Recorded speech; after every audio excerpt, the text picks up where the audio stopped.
దాని పేరు. సమతా పార్టీ అని దేశవ్యాప్తంగా ఉండేది, జాతీయ పార్టీ అది. మీకు విపి సింగ్, చంద్రశేఖరు అట్లాంటి వాళ్ళు ఉన్నప్పుడు అది కీ రోలు. ఈవెన్ దేవగౌడ గుజరాల్ ఉన్నప్పుడు కూడా అదే కీ రోలు. జార్జి ఫెర్నాండెజ్ లీడ్ చేసేవాడు దాంట్లో. మనకి విజయవాడకు సంబంధించిన వివి కృష్ణారావు గారని దానికి జాతీయ అధ్యక్షుడిగా చేశాడు ఏళ్లలో గొడవలు నడిచినప్పుడు. నితీష్ కుమార్కి జార్జి ఫెర్నాండెజ్ గొడవ జరిగినప్పుడు. జార్జి ఫెర్నాండెజ్ సోషలిస్ట్ పార్టీనే, మహారాష్ట్ర ఉంటాడు ఆయన. నితీష్ కుమార్ బీహార్లో ఉండేవాడు. అట్లాగే ఇటు దేవగౌడ అక్కడ ఉండేవాడు. దేవగౌడ కూడా అదే పార్టీ, వీళ్ళందరూ సమతా పార్టీ బ్యాచే.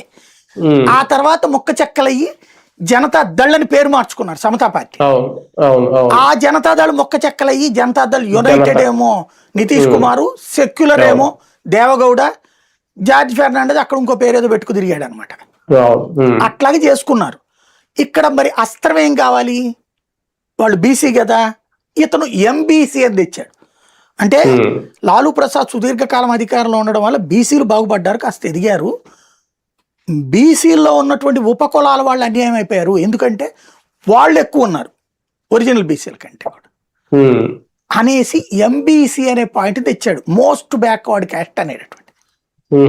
తద్వారా బీసీల ఓట్లు చీల్చాడు.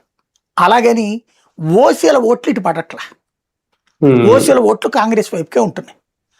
అప్పుడేమవుతుంది,